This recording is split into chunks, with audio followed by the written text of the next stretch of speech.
Hermanos, Cristo viene. Y yo te pregunto una vez más, mi amigo, ¿es esa tu esperanza? Miembro de Iglesia Bíblica del Señor Jesucristo, ¿estás aguardando con expectativa el retorno de tu Señor? ¿Estás velando? ¿Estás orando? ¿Estás ocupado en buenas obras? Mis hermanos, Cristo viene. Por más que el mundo se burle de esa expresión, como dice Pedro en su segunda carta, el día llegará cuando los cielos se estremecerán y todos verán al Hijo del Hombre viniendo en las nubes con poder y gran gloria. Y así como se cumplieron al pie de la letra cientos de profecías que anunciaban la primera venida de Cristo, mis hermanos, así podemos tener completa certeza de que Él regresará por segunda vez para ser admirado entre todos los que han creído, como dice Pablo.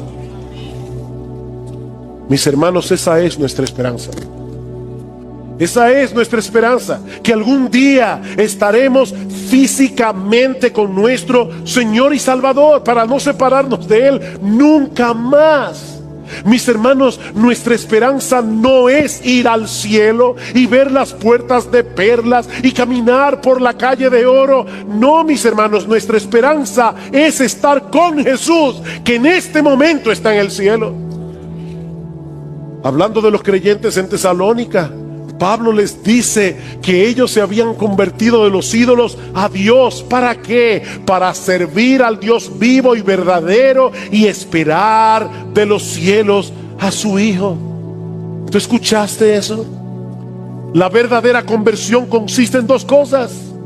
En la verdadera conversión, los ídolos del corazón son destronados para colocar a Dios en el trono de nuestras almas como el objeto máximo de nuestro deleite. Pero al mismo tiempo la conversión redirige, replantea por completo el objeto de nuestra esperanza.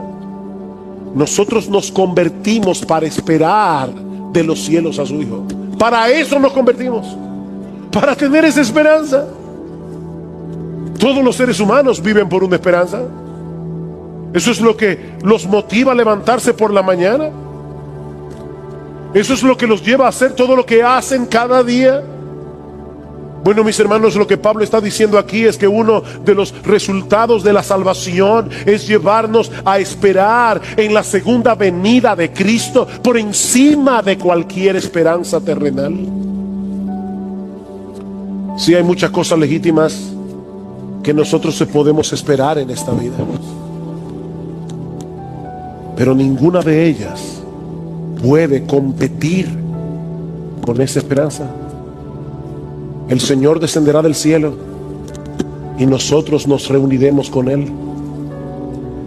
Y yo te pregunto, mi hermano, ¿es esa tu esperanza?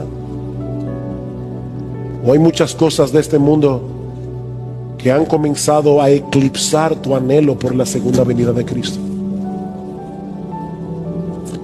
Mi hermano, ¿cuándo fue la última vez que tú te levantaste por la mañana y pensaste, podía ser hoy? Puede ser hoy. Oh, yo quiero que sea hoy. Oh, si ven, Señor Jesús, como dice Juan en el Apocalipsis. Porque, mi hermano, si no es así, tu vida espiritual está en peligro. Si tú no estás viviendo a la luz de la esperanza de la segunda venida, mi hermano, tu vida espiritual está en peligro.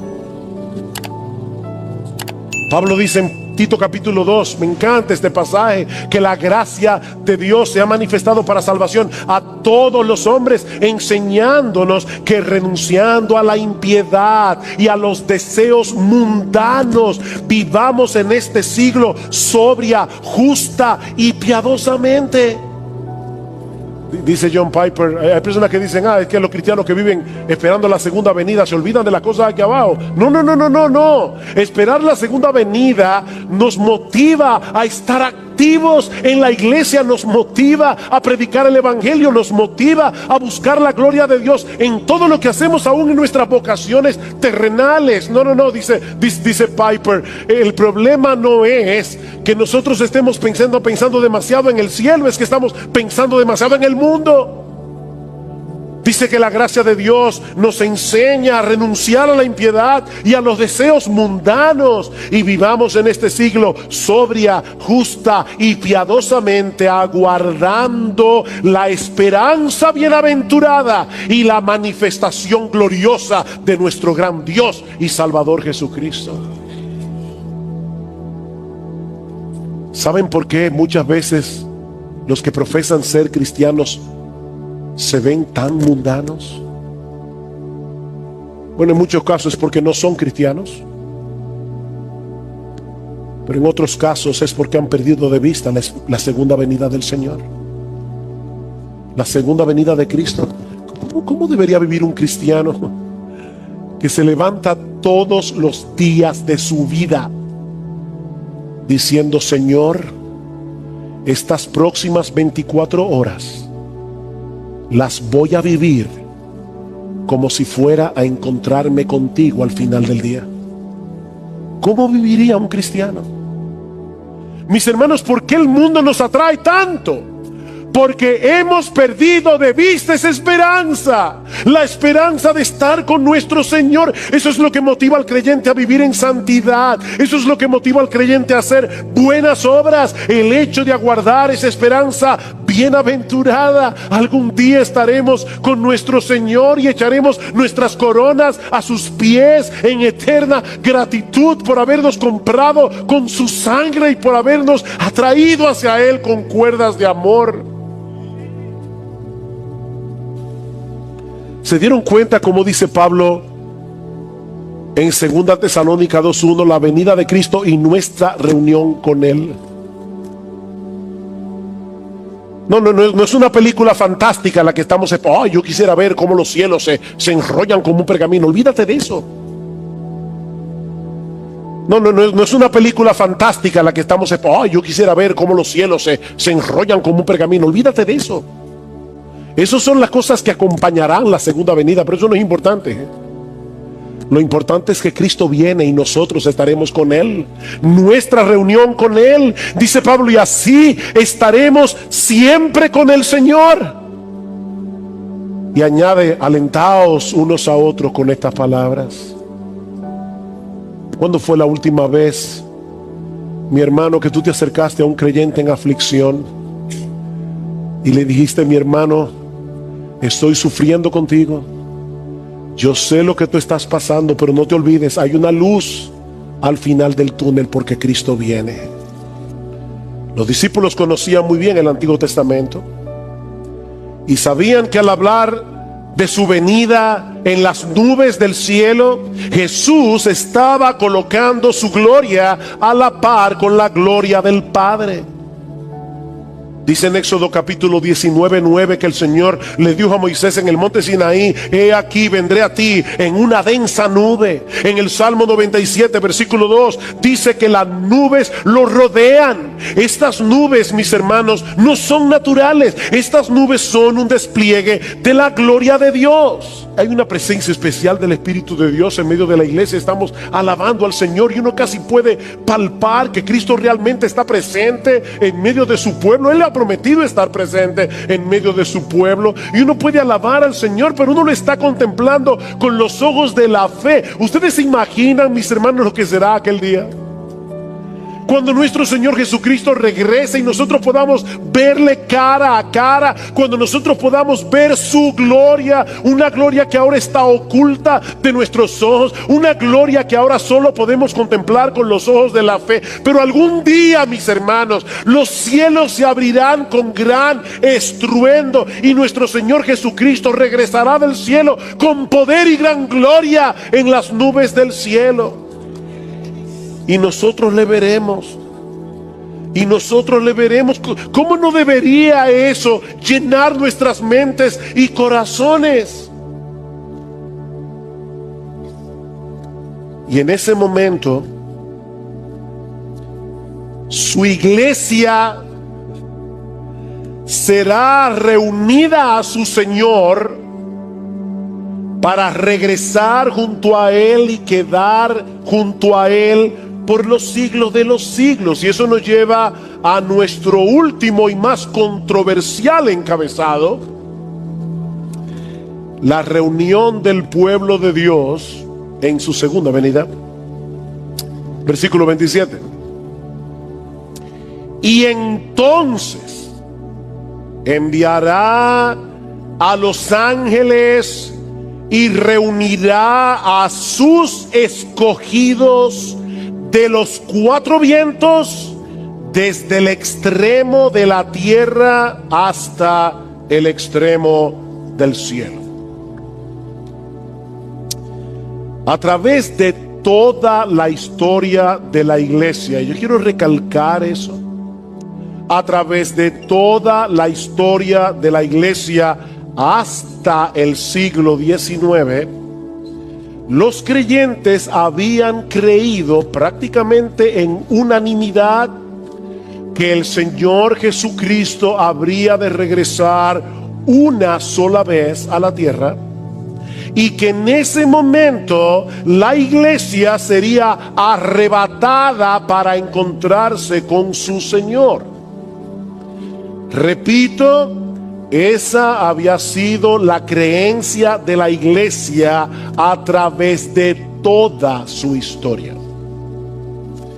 Pero en el siglo XIX surgió una creencia nueva que luego vendría a ser muy popular debido a la proliferación de una Biblia anotada por un abogado y pastor llamado Ciro Ingerson Scofield, publicada en el año 1909, y que sostenía la postura de una venida de Cristo en dos partes: una secreta antes del inicio de una tribulación que, según esta creencia, duraría 7 años, y una pública inmediatamente después de esa tribulación.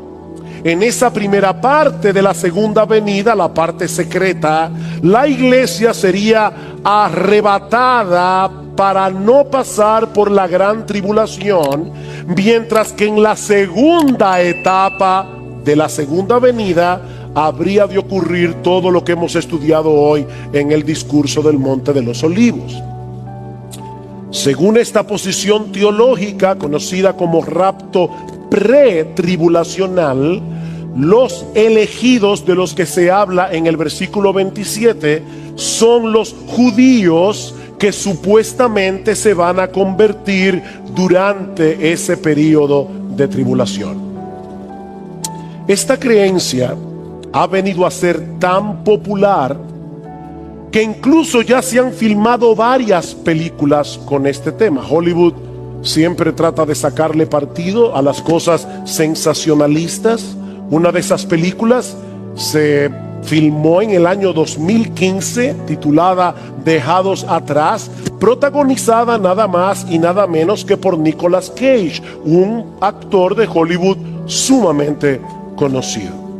Ahora, de nuevo quiero volver a decir lo que decía al principio. Mis hermanos, yo no quiero generar controversias innecesarias con este mensaje, y mucho menos ser ofensivo con todos aquellos que creen en una segunda venida en dos etapas y en un rapto pre-tribulacional. De hecho, nosotros mismos venimos de esa tradición. Eso creía nuestra iglesia hace muchos años atrás, porque eso fue lo que aprendimos en la iglesia donde conocimos al Señor hace 40 años. Sin embargo, creemos que la evidencia del Nuevo Testamento apunta hacia la segunda venida como un solo evento, en el que la iglesia, formada por judíos y gentiles que han creído en Cristo, saldrán al encuentro de su Señor, mientras que los incrédulos recibirán juicio y condenación. Yo les decía al principio, por favor, sopesen los argumentos bíblicos sin prejuicios. Una doctrina no es falsa por ser novedosa, de la misma manera que una doctrina no es verdadera por ser antigua. Una doctrina es verdadera por ser bíblica. Ahora, cuando hay una doctrina que sale nueva, y esta doctrina del rapto pretribulacional es relativamente nueva, nosotros tenemos que preguntarnos, ¿realmente durante 19 siglos nadie en la iglesia vio esto? Hermanos, ¿qué nos enseña la Biblia? Bueno, yo quiero, por favor, que vayan conmigo en sus Biblias a varios textos bíblicos. Quiero ser tranquilo, lento. Quiero que lo veamos. Yo sé que este estudio ha sido muy, ¿cómo puedo decirlo? Muy académico. Pero es que hace mucho que no hablamos de este tema. Y yo necesito que ustedes lo vean. Mateo capítulo 13. Mateo capítulo 13. Recuerden lo que estoy tratando de demostrar. Estoy tratando de demostrar que Cristo viene una sola vez, por segunda vez, y que es en esa segunda venida que la iglesia será arrebatada y los impíos serán destruidos. En Mateo, capítulo 13, el Señor está explicando a los discípulos la parábola de la cizaña y el trigo. Escuchen la interpretación de Jesús, versículo 37. Respondiendo él les dijo, porque los discípulos le dijeron: Señor, explícanos la parábola de la cizaña del campo. Respondiendo él dijo: el que siembra la buena semilla es el Hijo del Hombre. El campo es el mundo, no la iglesia. Yo no sé cuántas veces yo he oído personas diciendo: en la iglesia hay trigo y hay cizaña. Y es verdad que en la iglesia a veces hay trigo y hay cizaña, pero este pasaje no está hablando de eso. Este pasaje está hablando de que, a pesar de que Cristo ya inauguró su reino cuando vino la primera vez, murió en una cruz, ascendió a los cielos y se sentó a la diestra del Padre, Él ya está reinando. Ese reino ya fue inaugurado, pero no ha sido aún consumado. Y es por eso que todavía en su reino hay cizaña. Dice: el campo es el mundo. La buena semilla son los hijos del reino.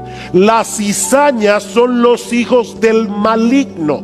Y el enemigo que la sembró es el diablo. La siega es el fin del mundo, y los segadores son los ángeles. Mateo 24, Marcos 13. Por tanto, así como la cizaña se recoge y se quema en el fuego, de la misma manera será en el fin del mundo. El Hijo del Hombre enviará a sus ángeles y recogerán de su reino a todos los que son piedra de tropiezo, a los que hacen iniquidad, y los echarán en el horno de fuego. Allí será el llanto y el crujir de dientes. Entonces los justos resplandecerán como el sol en el reino de su Padre. Mis hermanos, ¿cuándo sucederá eso? En el fin del mundo, cuando nuestro Señor Jesucristo regrese en gloria. Los malos serán recogidos de su reino, y los justos también serán recogidos por los ángeles del cielo, para reinar con Cristo por los siglos de los siglos. Primera Tesalonicenses capítulo 4. Primera Tesalonicenses capítulo 4.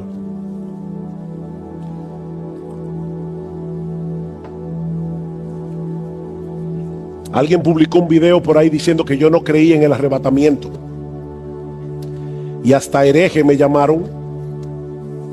Bueno, aprovecho para decir: yo creo en el arrebatamiento de la iglesia. Lo que yo no creo es en un arrebatamiento pretribulacional, pero yo creo en el arrebatamiento de la iglesia porque la Biblia lo dice. Ahora, ¿cuándo sucederá este arrebatamiento? Vean una vez más conmigo.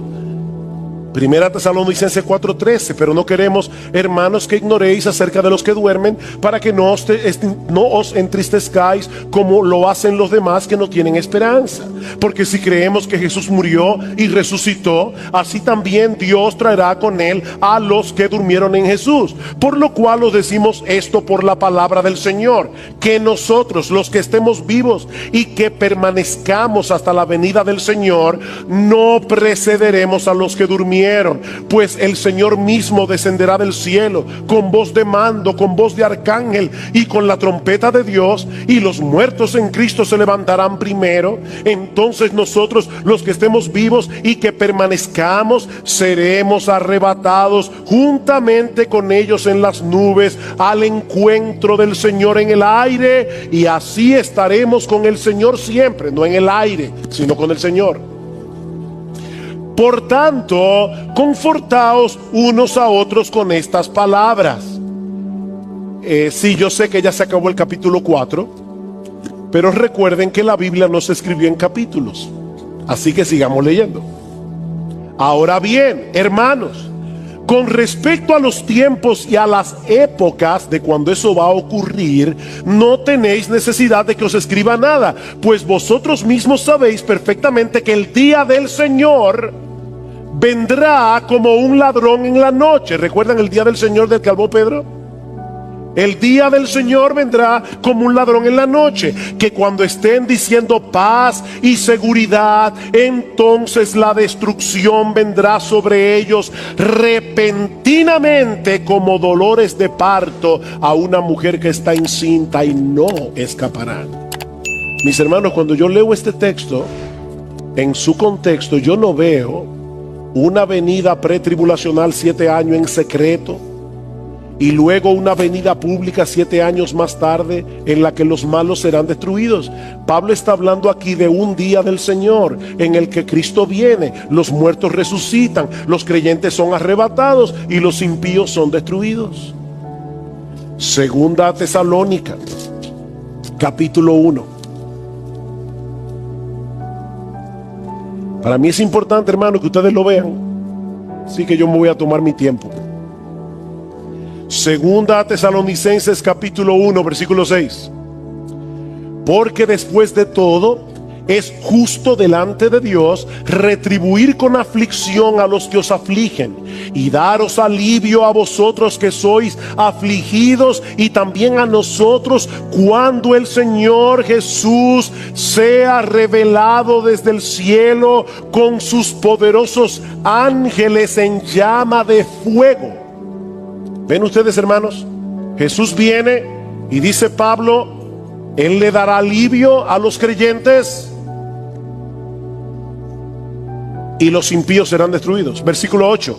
Dando retribución a los que no conocen a Dios y a los que no obedecen al evangelio de nuestro Señor Jesús, estos sufrirán el castigo de eterna destrucción, excluidos de la presencia del Señor y de la gloria de su poder. ¿Cuándo?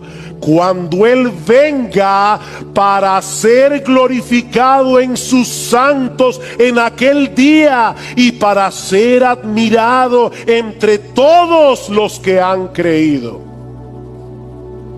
¿Dos venidas o una sola?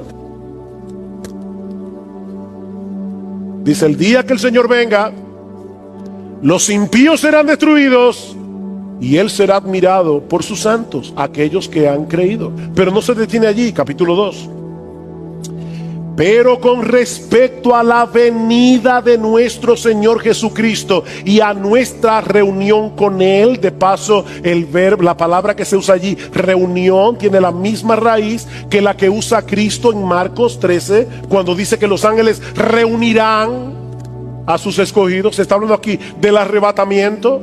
Dice, con respecto a la venida de nuestro Señor Jesucristo y a nuestra reunión con Él. ¿Cuál es la teoría del rapto pretribulacional? Viene Cristo en secreto, se lleva a su iglesia y el anticristo comienza a perseguir a los creyentes. 7 años más tarde viene el Señor. Pero ¿es eso lo que enseña este texto? Vean conmigo de nuevo. Con respecto a la venida de nuestro Señor Jesucristo y a nuestra reunión con Él, os rogamos, hermanos, que no seáis sacudidos fácilmente en vuestro modo de pensar, ni os alarméis, ni por espíritu, ni por palabra, ni por carta, como si fuera de nosotros, en el sentido de que el día del Señor ha llegado. Que nadie os engañe en ninguna manera, porque no vendrá sin que primero venga la apostasía y sea revelado el hombre de pecado, el hijo de perdición. Pablo dice, Cristo no vendrá hasta que eso suceda.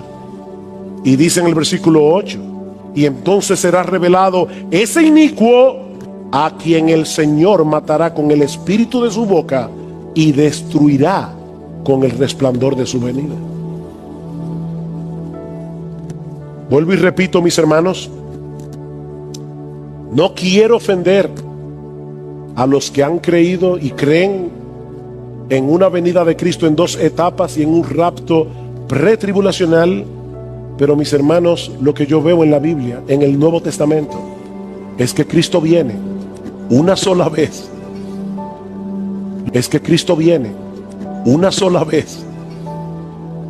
Los suyos serán arrebatados y vienen con Cristo a una tierra nueva y a un cielo nuevo, cuando ya los impíos hayan sido completamente destruidos. Esto encaja perfectamente con la enseñanza del Señor en el discurso del Monte de los Olivos.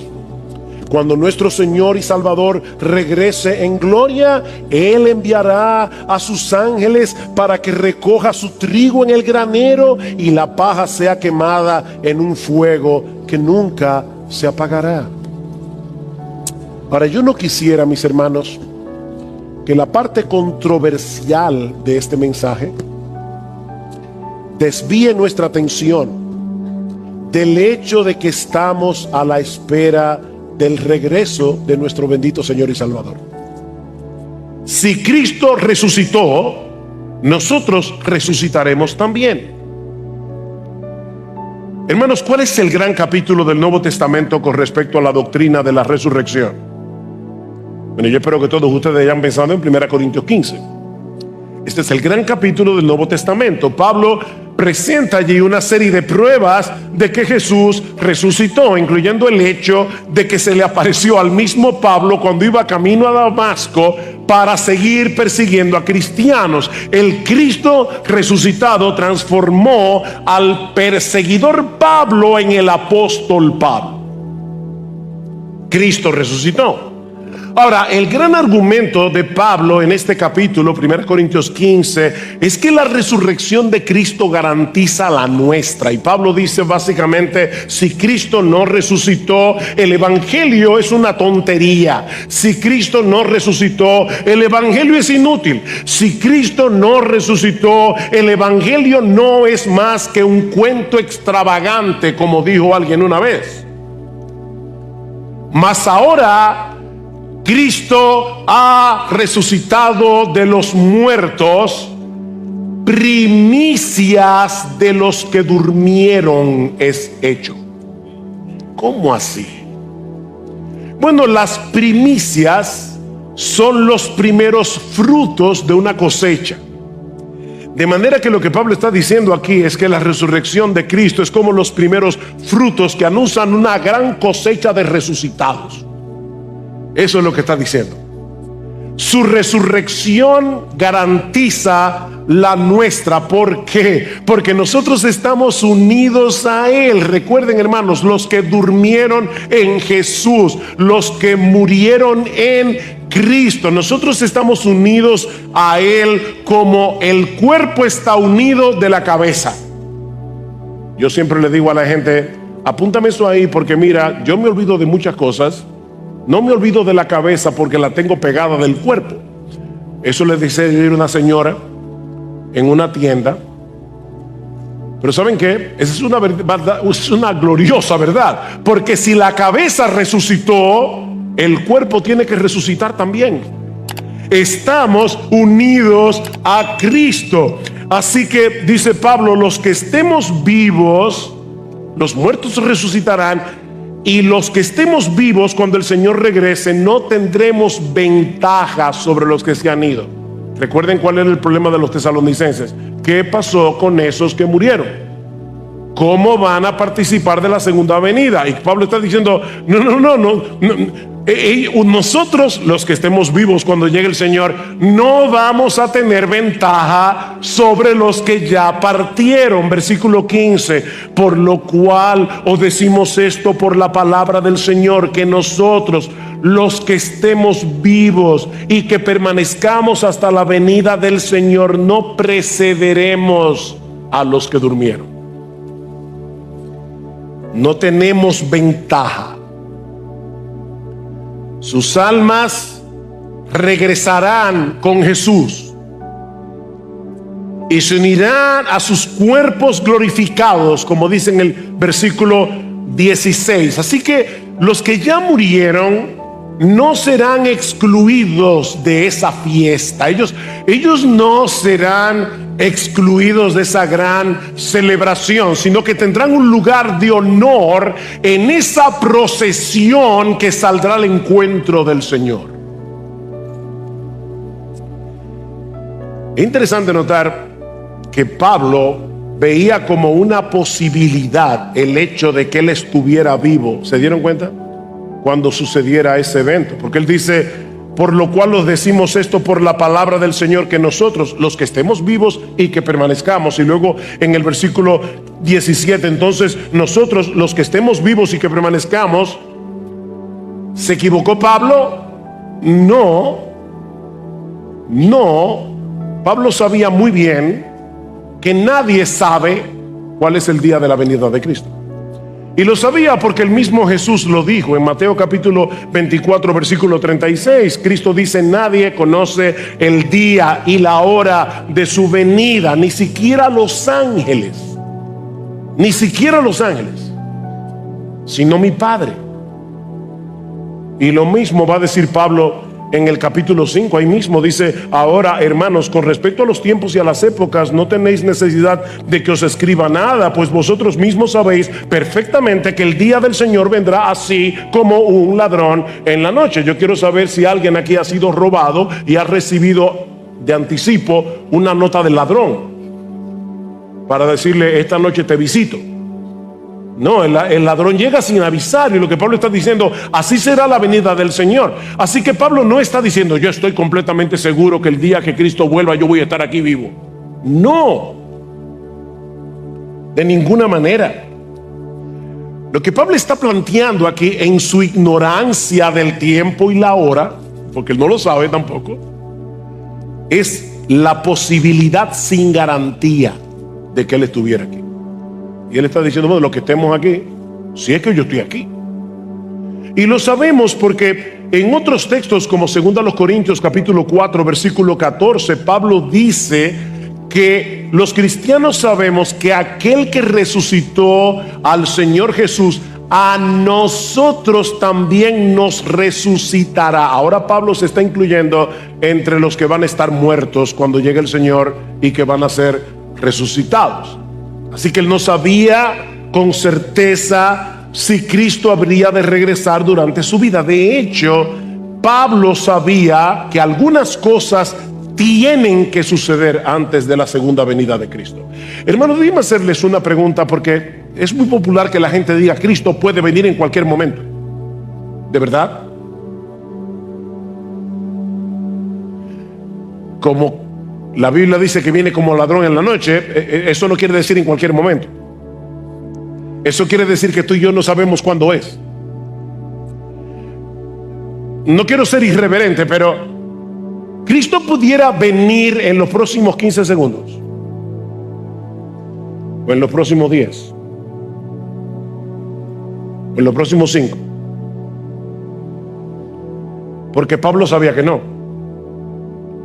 Él está diciendo, es probable que yo esté vivo, pero Pablo sabía que algunas cosas tienen que suceder antes de la segunda venida. Desde la perspectiva de Pablo, él sabía que el templo de Jerusalén tenía que ser destruido, porque Cristo lo profetizó en el año 70. Así que Pablo sabía que Cristo no podía llegar en cualquier momento hasta que el templo no estuviera destruido en la ciudad de Jerusalén.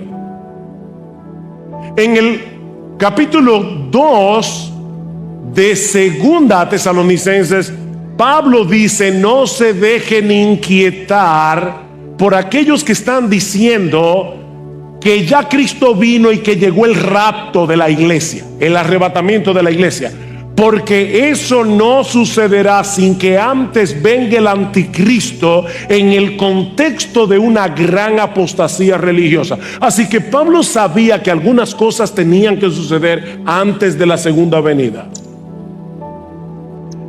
Pero los cristianos de todas las generaciones debemos vivir con esa expectativa. Mis hermanos, el Señor pudiera regresar durante nuestra vida. ¿Tú crees eso? Eso pudiera suceder. Esa es la esperanza bienaventurada del cristiano, como dice Pablo en Tito 2:14. Debemos vivir a la espera de nuestro Señor. ¿Y sabes lo que va a pasar cuando tú vivas a la espera del regreso de tu Señor? Como tú no sabes cuándo es, puede ser antes de que tú te mueras. ¿Tú lo crees? ¿Y qué pasará cuando tú vivas a la luz de esa expectativa? Déjame hacerte una pregunta. Mi hermano, ¿qué pasaría si tú supieras con toda certeza que el presidente de la República, nuestro presidente, va a visitar tu casa antes de las elecciones de mayo? Fíjate, tú no sabes qué día es, pero tú sí sabes que antes de las elecciones el presidente va a tu casa. ¿Cómo te impactará esa noticia? Y yo estoy seguro que tú vas a arreglar algunas cosas. Yo estoy seguro que en tu agenda eso tiene prioridad. Bueno, lo que Pablo está diciendo aquí es que nuestra prioridad, lo que debe afectar nuestra agenda día tras día, es la venida de nuestro Señor. Cristo viene, y eso es más seguro y es más importante, 1000 veces más importante que cualquier presidente visite tu casa mañana. Cristo vuelve. Y nosotros debemos vivir a la espera de su regreso. ¿Saben por qué? Porque la espera del regreso de Cristo produce santidad en el creyente. Dice Primera de Juan capítulo 3 que nosotros sabemos que cuando Él se manifieste seremos semejantes a Él, porque le veremos tal como Él es. Y todo aquel que tiene esta esperanza en Él se purifica a sí mismo, así como Él es puro. Eso pudiera suceder durante nuestra vida aquí en la tierra. Ahora, sea que estemos vivos o que estemos muertos, ningún cristiano será excluido de esa fiesta, de esa celebración. Lo que nos lleva a la tercera enseñanza de nuestro pasaje. Y es que en la segunda venida de Cristo, todos los cristianos de todas las épocas, saldremos a encontrarnos con Él para estar para siempre con Él. ¿Qué dice el versículo 16? Pues el Señor mismo descenderá del cielo con voz de mando, literalmente con un grito de mando, con voz de arcángel y con la trompeta de Dios, y los muertos en Cristo se levantarán primero. Entonces nosotros, los que estemos vivos y que permanezcamos, seremos arrebatados juntamente con ellos en las nubes al encuentro del Señor en el aire, y así estaremos con el Señor siempre. Gloria al Señor. Solo leer ese texto ya basta para decir: wow, sí, ven Señor Jesús.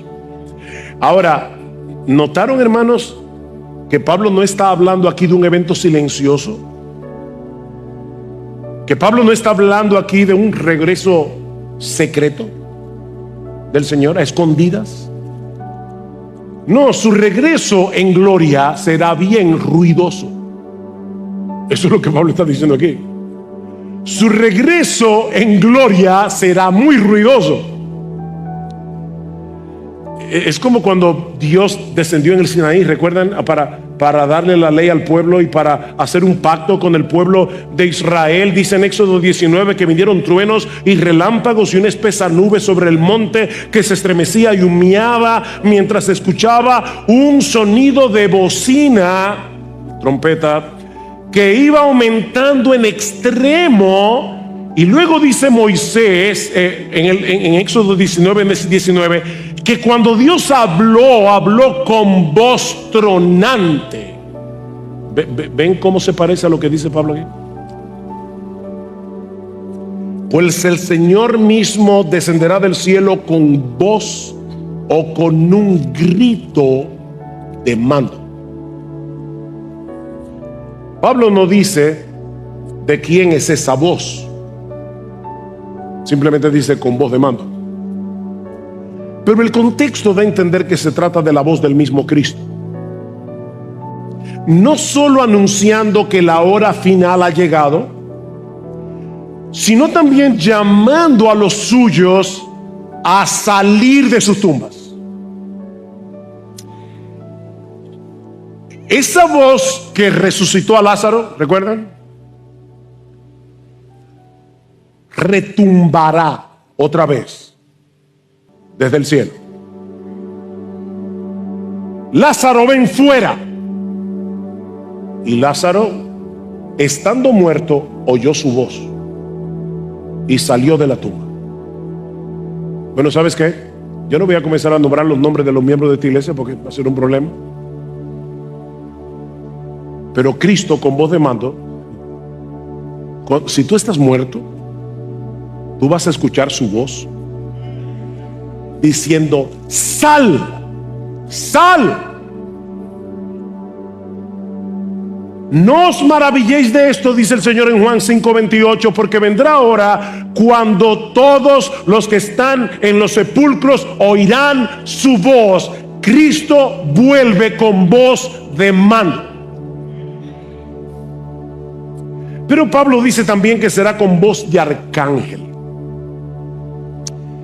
La palabra arcángel, de arqui, ángel, el ángel principal, el ángel de rango superior dentro de la jerarquía celestial. En la Biblia se mencionan por lo menos explícitamente al arcángel Miguel, al arcángel Gabriel, pero Pablo no especifica de quién se trata. Lo que sí sabemos por el mismo Jesús es que su regreso en gloria será en compañía de ángeles. Dice en Mateo 24:31 que él enviará a sus ángeles con gran voz de trompeta.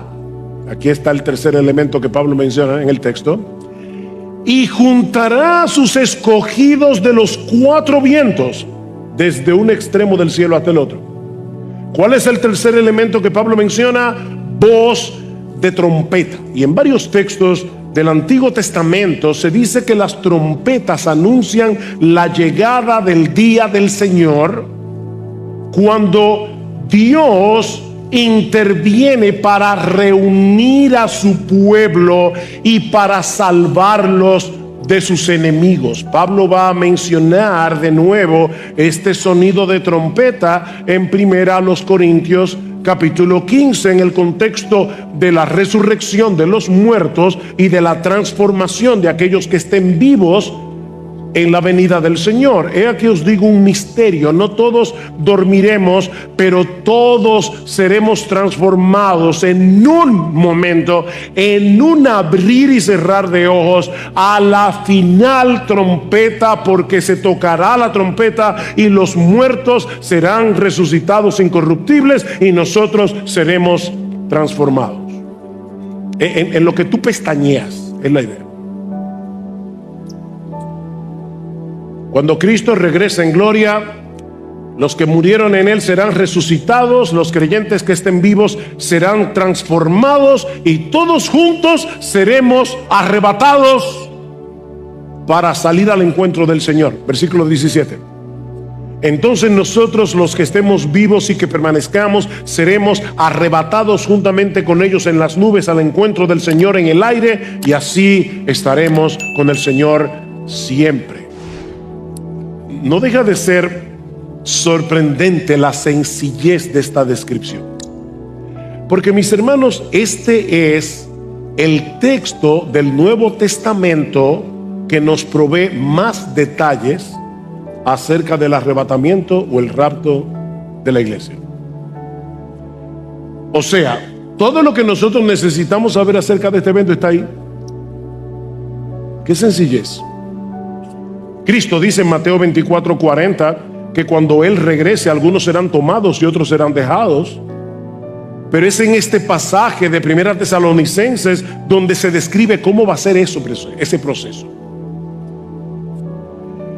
Pero no es una descripción súper detallada. ¿Saben por qué? Porque, a diferencia de lo que sucede hoy, en medio de lo que yo llamaba el domingo pasado, una histeria escatológica que hay en algunas iglesias, una histeria con respecto al tema de los últimos días, muy diferente a lo que sucede hoy en algunos contextos. Mis hermanos, el énfasis de este pasaje no está en el arrebatamiento. Ese no es el tema. El tema de este pasaje es nuestra reunión con Cristo y con los suyos en su venida. Ese es el énfasis. Mis hermanos, la profecía bíblica no tiene el propósito de satisfacer nuestra curiosidad por el futuro. La profecía bíblica no tiene el propósito de que tú leas la Biblia como si la Biblia fuera el periódico de hoy o de ayer o de mañana, escrito hace 1000 años. El propósito de la profecía bíblica es alimentar nuestra esperanza y es animarnos a ser santos. Y aquí tenemos suficiente información como para tener una idea de cómo será ese encuentro con nuestro Señor en su venida. Este pasaje no responde todas nuestras preguntas acerca de los detalles de este evento, pero nos asegura sin lugar a dudas que Cristo volverá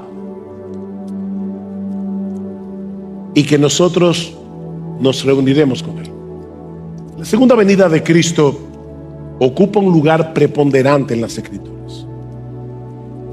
23 de los 27 libros del Nuevo Testamento mencionan la segunda venida de Cristo. Uno de cada 30 versículos del Nuevo Testamento o habla directamente de la segunda venida o de algún evento relacionado con la segunda venida. Hermanos, es obvio que el Espíritu Santo quiso darle mucha importancia al tema de la segunda venida. ¿Sabes por qué? Porque tú y yo debemos vivir a la espera de ese evento, sea que estemos vivos, sea que estemos muertos. Cuando eso ocurra, nos reuniremos con Él.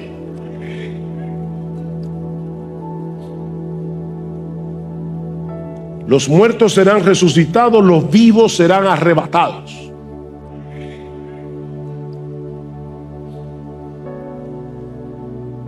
Los muertos serán resucitados, los vivos serán arrebatados. La palabra latina de arrebatamiento es rapere, y de ahí sale el rapto. Pero si vamos a hacer, usar el texto de Tesalonicenses, es el arrebatamiento. ¿Y qué enseña este texto acerca del arrebatamiento? Lo poco que dice. Bueno, en primer lugar, que será un evento repentino. La palabra arrebatado es la misma palabra que se usa en Hechos capítulo 23 versículo 10 para decirnos que Pablo tuvo que ser sacado a la fuerza cuando los judíos lo iban a matar en el templo. ¿Recuerdan? Seremos sacados de aquí. ¿Qué dice Pablo en 1 Corintios 15, 52? Que será en un momento, en un abrir y cerrar de ojos. En segundo lugar, Pablo nos dice también que nos encontraremos con Cristo en las nubes, en el aire. Cristo volverá con las nubes del cielo. Y esto es muy significativo porque las nubes siempre están presentes cuando el Señor viene a encontrarse con su pueblo, siempre. En el monte Sinaí dice: aconteció que al tercer día, cuando llegó la mañana, hubo truenos y relámpagos y una densa nube sobre el monte. Daniel capítulo 7, este texto es muy importante. Seguí mirando en las visiones nocturnas, y he aquí, con las nubes del cielo venía uno como un hijo de hombre, que se dirigió al anciano de días y fue presentado ante él, y le fue dado dominio, gloria y reino. Cristo viene en las nubes. Mateo 24: entonces aparecerá la señal del Hijo del Hombre en el cielo, y entonces lamentarán todas las tribus de la tierra, y verán al Hijo del Hombre viniendo sobre las nubes del cielo con poder y gran gloria. Este no es un evento secreto. Dice en Apocalipsis 1:7: todo ojo le verá.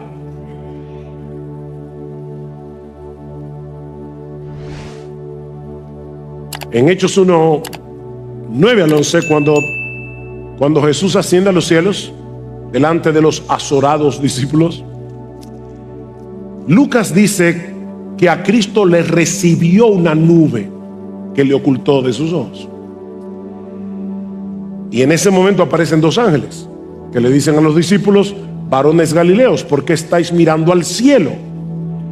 Este mismo Jesús que ha sido tomado de vosotros al cielo, así vendrá en esas mismas nubes que lo llevaron, como le habéis visto ir al cielo. Cristo viene con las nubes del cielo para encontrarse con nosotros en el aire. Dice el texto: seremos arrebatados juntamente con ellos en las nubes al encuentro del Señor. Ahora, esta palabra es importante, es la palabra griega apantesis, y esta palabra significa salir al encuentro de alguien importante para darle la bienvenida fuera de la ciudad y regresar con él a la ciudad. De hecho, aparte de aquí, solamente aparece dos veces en el Nuevo Testamento, dos veces. En la parábola de las vírgenes, que eran en esa época las damas de honor de la novia, pero a cambio de ahora que las damas de honor acompañan a la novia, en la época de Jesús acompañaban al novio para llegar al lugar donde se iba a celebrar la boda. Y dice que esas vírgenes salieron al encuentro del novio. Ahí está la palabra pantesis. No para quedarse en la calle, obviamente, sino para llegar a la boda con el novio. Es la misma palabra que se usa en Hechos 28:15, cuando dice que Lucas y Pablo llegan a Roma, y dice que los hermanos salieron a recibirlos, a pantesis, para entrar con ellos en la ciudad de Roma. De manera, mis hermanos, que el cuadro que Pablo nos está presentando aquí es el de todos los ciudadanos del cielo, nosotros los cristianos, vivos y muertos, o mejor dicho, ya resucitados los muertos, saliendo a recibir al legítimo rey del universo, que viene a tomar posesión de su trono para venir a reinar con los suyos. Eso es lo que Pablo está mostrando aquí. Ahora, Pablo no dice si subiremos al cielo o si bajaremos a la tierra. ¿Se dieron cuenta? Dice alguien: Pablo nos deja en vilo, nos deja literalmente en el aire. O sea, lo que dice es que saldremos a encontrarnos con el Señor en el aire. ¿Y qué pasa a partir de ahí? Hermanos, es que ese es el punto. No importa lo que va a pasar a partir de ahí. Lo que importa es que así estaremos para siempre con el Señor. ¿Se dan cuenta, mis hermanos, cuál es el énfasis de Pablo. Obviamente no nos vamos a quedar flotando en el aire. Pablo dice en 1 Corintios capítulo 6 versículo 2 que nosotros los santos juntamente con Cristo juzgaremos al mundo. Así que obviamente no nos vamos a quedar flotando, pero lo que realmente importa es que estemos donde estemos, estaremos con Él, con nuestro Salvador. Pablo dice en Colosenses capítulo 3 versículo 4: cuando Cristo vuestra vida se manifieste, entonces vosotros también seréis manifestados con Él en gloria. Eso es lo que tú y yo debemos estar esperando si somos cristianos. Ahora, quiero ser justo con aquellos que piensan diferente a nosotros. Así que déjeme dar por lo menos 2 o 3 argumentos y dar una respuesta. Aquellos que plantean el regreso de Cristo en 2 etapas, un rapto secreto, que en realidad son 3 segundas venidas en ese esquema. Y no estoy siendo irónico, porque según este esquema, Cristo viene en el rapto secreto, luego viene después de la tribulación y luego viene después del milenio. O sea que son 3 segundas venidas. Pero lo que yo estoy diciendo es que la Biblia solo plantea una segunda venida. Una segunda venida. No 2, no 3.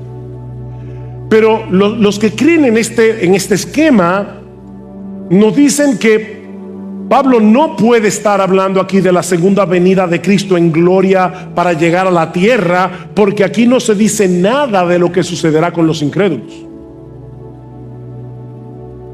Bueno, no dice nada porque esa no era la inquietud de los tesalonicenses. Esa no era su preocupación. Pablo no tenía por qué hablar de ese tema en ese contexto, porque él está tratando de consolar a hermanos que estaban en duelo.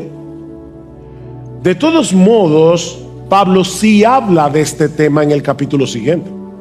En el capítulo 5 versículo 2 dice: pues vosotros mismos sabéis perfectamente que el día del Señor vendrá así como un ladrón en la noche, que cuando estén diciendo paz y seguridad, entonces la destrucción vendrá sobre ellos repentinamente, como dolores de parto a una mujer que está encinta, y no escaparán. Así que Pablo sí habla de los impíos, pero no en el pasaje que estamos estudiando. Luego lo va a mencionar otra vez en la segunda carta, en el capítulo 1. Y es importante que ustedes lean conmigo este texto, segundo a los Tesalonicenses capítulo 1 versículo 6, porque después de todo es justo delante de Dios retribuir con aflicción a los que os afligen y daros alivio a vosotros que sois afligidos, y también a nosotros cuando el Señor Jesús sea revelado desde el cielo con sus poderosos ángeles en llama de fuego, dando retribución a los que no conocen a Dios y a los que no obedecen al evangelio de nuestro Señor Jesucristo. Estos sufrirán el castigo de eterna destrucción, excluidos de la presencia del Señor y de la gloria de su poder, cuando Él venga para ser glorificado en sus santos en aquel día, y para ser admirado entre todos los que han creído. Ven, hermanos, es una sola segunda venida que va a traer bendición a los cristianos, perdición a los incrédulos. De paso, mi amigo, si tú no eres creyente, si tú no has creído en Cristo, la segunda venida del Señor no es una bendición para ti. Ven a Cristo hoy cuando todavía tienes tiempo de arrepentirte. Ven a Cristo hoy cuando todavía tienes tiempo de arreglar tus cuentas con Él. Por otra parte, los que creen en un rapto secreto afirman que la voz de mando, la voz de arcángel y la trompeta de Dios solo la oirán los cristianos. Recuerden, es un rapto secreto. Cristo viene con voz de mando, con voz de arcángel, con trompeta de Dios, pero solo la escuchan los cristianos. El problema que yo tengo con esto es lo siguiente. Vamos a suponer por un momento que es así. Mis hermanos, la gente se va a dar cuenta que de repente desaparecieron millones de gente del mundo, y ya el rapto no será secreto. Pero no solo eso, hay otro problema aquí: el sonido de la trompeta. La Biblia dice que en Primera Tesalonicenses, que está hablando obviamente del rapto o del arrebatamiento, que Cristo viene con voz de mando, con voz de arcángel y con trompeta de Dios. Bueno, los que creen en el esquema de dos segundas venidas dicen, bueno, Cristo viene con trompeta en el rapto secreto y luego viene con trompeta otra vez, porque así lo dice la Escritura, cuando venga a juzgar al mundo. Hay un problema con esto, y es que en 1 Corintios capítulo 15 versículo 52 Pablo dice que en el momento en que los creyentes serán arrebatados, se tocará la final trompeta, no la penúltima. Es la final trompeta. Es la trompeta que anuncia el final. ¿Ven el punto? Porque se tocará la trompeta y los muertos en Cristo serán resucitados incorruptibles y nosotros seremos transformados. Es a la final trompeta. Obviamente hay otros argumentos y contraargumentos acerca de este tema, pero como les decía al principio, el propósito de Pablo en este pasaje y el mío también en esta mañana era animar a estos hermanos y enseñarles cómo animarse mutuamente, sobre todo en tiempos de duelo y de dolor. Versículo 18: por tanto, confortaos unos a otros con estas palabras: Maranata, Cristo viene. Hay tantas cosas que la gente le dicen a la gente que quieren consolar. No te preocupes, que esto pasará. ¿Y cómo tú sabes eso? Pablo dice: confortaos unos a otros con estas palabras. ¿Con cuáles palabras? Cuando él dijo anteriormente: os digo esto en palabras del Señor. Digo esto en palabras del Señor. Lo que está diciendo es: no uses tus opiniones para consolar a otro. Usa la palabra. Anímense con la palabra de Dios, y sobre todo con esta promesa. Esta palabra es nuestra fuente de consuelo en medio del dolor, y esta palabra nos asegura que nos reuniremos con Cristo y con todos nuestros hermanos cuando Él regrese en gloria.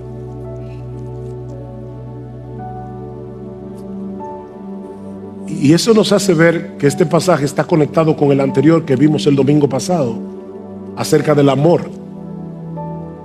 ¿Por qué? Bueno, porque esta promesa de las Escrituras no fue revelada únicamente para animar a cada creyente como individuo, sino como miembro de una iglesia, como parte de una familia. Si muere el hermano Sigfrido Varela, esposo de una de nuestras hermanas, tío de una de nuestras hermanas, es el dolor de ellas y es el dolor de la iglesia. Llorad con los que lloran. Somos una familia. ¿Y qué es lo que dice Pablo aquí? Debemos animarnos unos a otros cuando llegue el sufrimiento a la vida de nuestros hermanos en la fe. Y qué mejor consuelo que este: Cristo viene.